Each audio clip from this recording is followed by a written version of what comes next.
దేశంలో అన్ని రాష్ట్రాలు ఫాలో అయ్యి కొన్ని వాటిల్లో కేంద్ర ప్రభుత్వమే మాకు డైరెక్ట్ డెబిట్ మెకానిజం కావాలి అని చెప్పింది. అట్లాంటి దాన్ని పట్టుకుని ఏదో జరిగిపోయింది అన్న గగ్గోలు ఏందయ్యా? ఇంకా ఆపరా మీ ఏడుపు. అన్నీ అయిపోయినాయి కదా. ఉదయ్ భాస్కర్ అనేవాడిని తెర మీదకి తెచ్చారు. వాడు ఎక్కడో జర్మనీ ఉన్నవాడికి మీద ఆంధ్రదేశంలో ఆర్థిక అరాచకాలు జరిగిపోతున్నాయని మెయిల్స్ పెట్టారు. దాని తర్వాత కోర్టులో వేశారు. కోర్టులో ఇది వివాదాస్పదమైంది అని చెప్పి ప్రెస్ మీట్లు పెట్టారు. ఆ ప్రెస్ మీట్లని ట్వీట్లు చేశారు. ఆ ట్వీట్లని ఢిల్లీ, బాంబే అన్నిటికీ పంపించారు. సెబీ ఎంక్వైరీలు అయిపోయినాయి, ఆర్బీఐ ఎంక్వైరీలు అయిపోయినాయి, క్లియరెన్స్ వచ్చింది, ఇన్వెస్టర్లు ఓవర్ సబ్స్క్రైబ్ చేశారు, మాకు డబ్బులు వచ్చినాయి. అయినా మీ ఏడుపు మాత్రం ఆగలేదు. మీ ఏడుపు ఆగాలంటే ఏం చేయాలి? అదే చిన్నప్పుడు చెప్తారు చూడు, పిల్లలు ఏడుస్తూ ఉంటే వుడ్వర్డ్స్ గ్రైప్ వాటర్, మీ కడుపు మంటకో జెల్సెల్లు, మీ ఏడుపుకోగా వుడ్వర్డ్స్ గ్రైప్ వాటర్ పట్టిస్తే ఏమన్నా ఆపుతారేమో. మామూలు భాష రావట్లేదు. నిజంగా చాలా ఆవేదనతో చెప్తా ఉన్నాను నేను ఇవన్నీ కూడాను. ఒక్కసారి నాకు కూడా ఆవేశంలో మాట జారుతానేమో అనేటువంటి దాంతో ఉన్నాను నేను కూడా. ఎందుకంటే మామూలు అరాచకం కాదు వీళ్ళు చేసింది. ఇన్ని ఈమెయిల్స్ హిస్టరీలో ఎవరు పెట్టకుండా వాటన్నింటికీ ఆన్సర్ చేయాల్సి వచ్చింది. ఎందుకండి ప్రజల మీద మీకు అంత అక్కసు? ఈ రాష్ట్ర ప్రభుత్వానికి డబ్బులు వస్తే అదేమన్నా పయ్యావుల కేశవ్ పట్టుకెళ్తాడా, చంద్రబాబు నాయుడు పట్టుకెళ్తాడా? పెడితే 4 ప్రాజెక్టుల మీద డెవలప్ అయితే వెళ్తే ప్రజలకు వెళ్తాయి. ఎందుకు ఇంత అక్కసు ప్రజల మీదకు మీకు? నేను రైజ్ చేశాను ఆ రోజు మీరు చేసింది తప్పు అని. ఎందుకు? బాధ్యుడు కాబట్టి గవర్నర్ చేత ఆయనకున్న అధికారాన్ని, రాజ్యాంగం ఇచ్చిన దాన్ని తొలగించారు కాబట్టి నేను రైజ్ చేశాను. నేను చెప్పింది కరెక్ట్ అనడానికి గవర్నర్ గారు పిలిచి మీ సిఎస్ను తిడితే ఆ యాక్ట్ని అమెండ్ చేశారు. నేను రైజ్ చేసిన మరో పాయింట్ మీద కేంద్ర ప్రభుత్వం, నిర్మలా సీతారామన్ గారు దేశం మొత్తం మీద అన్నిటికీ సర్క్యులర్ ఇచ్చింది. ఆ రోజున మేము ఎక్కడ పిటిషన్ పెట్టకుండానే అంత కేర్ఫుల్గా స్టడీ చేసి రాష్ట్రానికి, ప్రజలకు నష్టం జరగకూడదని మీరు మీ ఏడుపులు, పెడబొబ్బులు, పొర్లు దండాలు అన్నీ అయిపోయినాయి. ఆర్బీఐ, సెబీ అన్ని క్లియరెన్స్లు ఇచ్చినాయి. కానీ మీరు ఇంకా ఏడుపులు పొద్దున్న లేసి ఏడుస్తూనే ఉన్నారు. ఓకే, ఫైనల్గా ఇంకోటి చెప్తున్నాను నేను. ఇవన్నీ పక్కన పెడదాం కొంచెంసేపు. ఏదో ఏపీఎండిసికి 9,000 కోట్లు తీసుకుంటున్నారు అని అన్నారు కదా. ఇది మేము ఇచ్చిన జీవో నంబర్ 35. ఇది మేము ఇచ్చిన జీవో వచ్చేసి జీవో నంబర్ 32 11/3/2025. ఇది మేము ఇచ్చిన జీవో.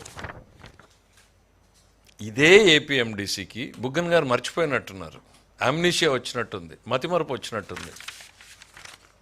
జీవో నంబర్ 35 15/3/2024 మీరు ఆర్థిక శాఖ మంత్రిగా ఉన్నప్పుడు ఇదే ఏపీఎండిసితో 7,000 కోట్ల రూపాయలు బాండ్స్ రైజ్ చేసుకోండి అని మీరు ఇచ్చిన జీవో. మేము వచ్చిన తర్వాత మా కాన్ఫిడెన్స్ ఎక్కువ, మా బ్రాండ్ వాల్యూ ఎక్కువ అని మేము నమ్మాం కాబట్టి మేము 9,000 కోట్లు అన్నాం. మీకు రాదేమని భయంతో 7,000 కోట్లు అడిగారు. మాకు వస్తుందన్న నమ్మకంతో 9,000 కోట్లు అడిగాం. ఓవర్ సబ్స్క్రైబ్ అయింది. మేము అడిగిన దానికన్నా ఎక్కువ ఇన్వెస్ట్మెంట్లు వచ్చినాయి. ఇది మీరు ఇచ్చిన జీవో. దీనికేం సమాధానం చెప్తారు బుగ్గన్ గారు? తప్పు జరిగితే ఇప్పుడు జరిగిందా, అప్పుడే జరిగిందా? రావు గోపాలరావు గుర్తుకొస్తున్నాడు. మడిసి అన్నాక ఇంత ఇంగిత జ్ఞానం ఉండాలయ్యా. ఏడుపులు, పొడబొబ్బలు, పొర్లు దండాలు అన్ని చేసిన తప్పులన్నీ మీరు చేసి బాధ్యతతో మేము సరిదిద్దేటువంటి ప్రయత్నం చేసి ముందుకు తీసుకెళ్తా ఉంటే అన్ని కంప్లైంట్లు పెట్టి అందరూ క్లియరెన్స్లు ఇచ్చిన తర్వాత మళ్ళీ నిన్నటికి నిన్న మీరు ప్రెస్ మీటు, మళ్ళీ మీ నాయకుడు ట్వీటు. ఇంకా ఆపండి అయ్యా. నవ్వుతున్నారు ప్రజలు. ఇవాళ ఏం సమాధానం చెప్పుకుంటారు ఇవన్నింటికి? మళ్ళా 4 వక్ర భాషలు ఏవో రాసుకోవడం తప్ప ఇంకా భారతదేశంలో హయ్యెస్ట్ ఆర్థిక శాఖని రెగ్యులేట్ చేసేటువంటిది, ప్రభుత్వాల్ని నియంత్రించేటువంటిది ఉన్నటువంటి ఆర్బీఐ క్లియరెన్స్ ఇచ్చేసింది. బాండ్స్ మీద హయ్యెస్ట్ ఏజెన్సీ సెబీ క్లియరెన్స్ ఇచ్చేసింది. ఇన్వెస్టర్లు ఇవన్నీ మీరు పెట్టిన 200 కంప్లైంట్లు చూసుకున్న తర్వాత కూడా ఇన్వెస్టర్లు డబ్బు పెట్టారు. జీవోలు బయటకు కనపడతాయి కదా. అది ఆ దెబ్బకు వాళ్ళు కూడా మర్చిపోయినట్టున్నారు. ఇది మనమే ఇచ్చాం జీవో అని. ఇదిగో తప్పు చేశారు, చంద్రబాబు గారు తప్పు చేశారు, కేశవ్ గారు తప్పు చేశారు అని చెప్పి ఈరోజు గగ్గోలు పెడుతున్నారు. ఆ జీవో మేమే ఇచ్చామనేది మర్చిపోయారు. ఇట్లుంది వీళ్ళ భాగవతం. ప్రజలు ఇప్పటికైనా వీళ్ళ భాగవతాలు తెలుసుకుంటారనుకుంటున్నాను. మొహం ఎక్కడ పెట్టుకుంటారో డిసైడ్ చేసుకోమనండి. ట్వీట్లు పెట్టినాయన్ని, ప్రెస్ మీట్లు పెట్టినాయన్ని. Thank you. బట్ గాడిన పెట్టేటువంటి ప్రయత్నంలో 95 కేంద్ర ప్రభుత్వ పథకాలను ఆపేస్తే 75 పథకాలని మేము రివైవ్ చేశాం.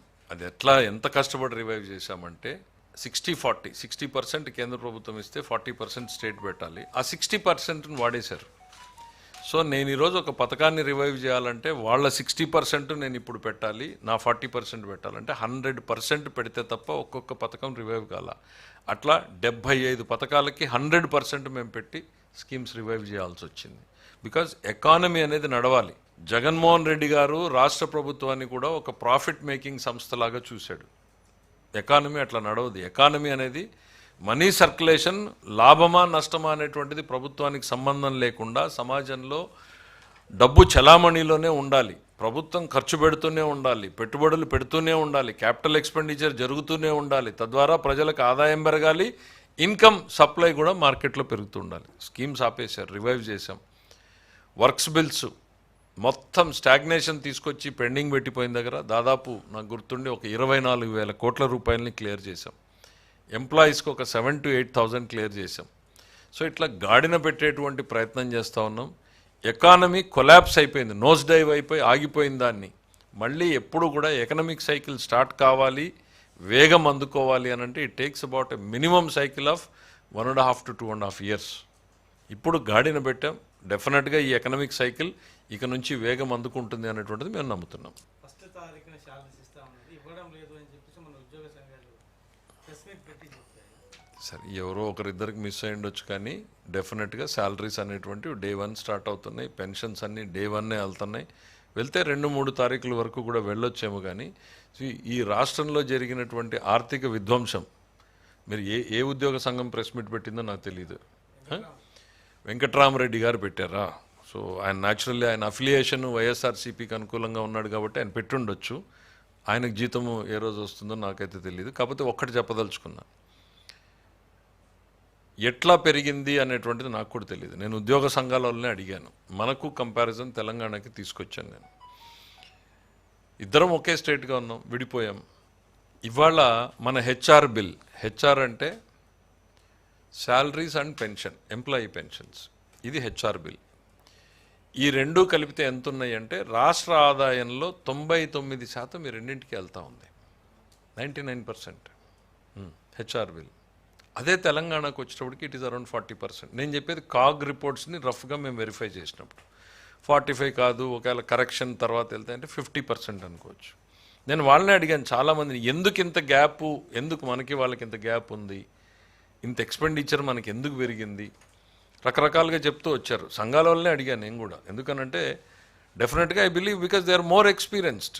నాకన్నా ఈ రాష్ట్రంలో 30-40 ఏళ్ళు వాళ్ళకు ఉన్నారు కాబట్టి రకరకాల మంది చెప్పారు. ఒకటి మధ్యలో వచ్చినటువంటి సెక్రటరేట్ స్టాఫ్ వల్ల కొంత పెరిగిందని, లేకపోతే మనకి డివిజన్లో ఎక్కువ వచ్చారని కారణాలు అయితే స్టడీ చేయాలి.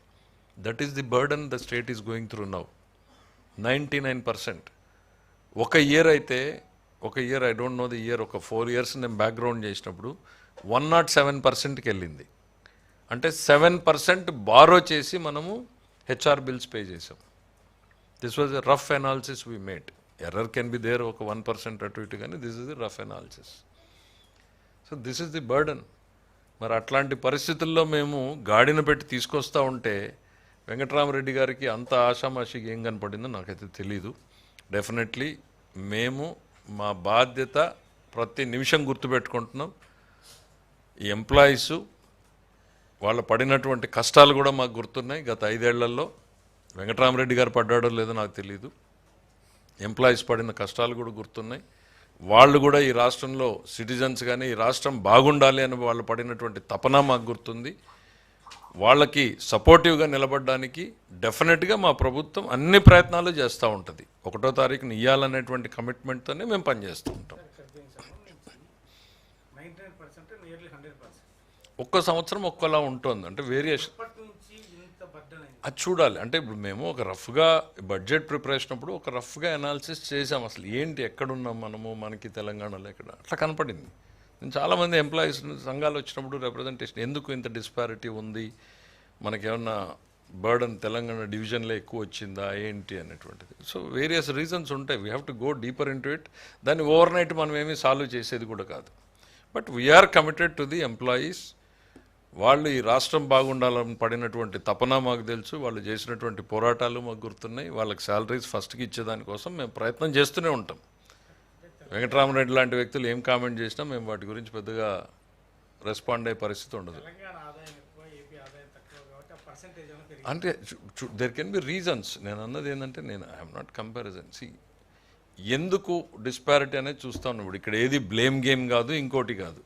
అంటే మనము డిఫరెంట్ సర్కమ్స్టాన్సెస్లో ఉన్నాము, మనకు మనం సొల్యూషన్ ఎత్తుక్కోవాలి. ఇప్పుడు మనకి ఇప్పుడు గవర్నమెంట్ ఆఫ్ ఇండియా ఏదో ఆక్సిజన్ ఇస్తుంది కాబట్టి మనం నడవగలుగుతూ ఉన్నాం. బట్ ద స్టేట్ రివైవ్ అవ్వాలి, స్టేట్ ఎకానమీ ప్రోగ్రెస్ కావాలి, ముందుకెళ్ళాలి అన్నప్పుడు మనం ఎక్కడున్నాం, మన సమస్యలు ఏంటి, వాటిని ఎట్లా అధిగమించాలనేటువంటి ప్లానింగ్ మనకు ఉండాలి. Thank you.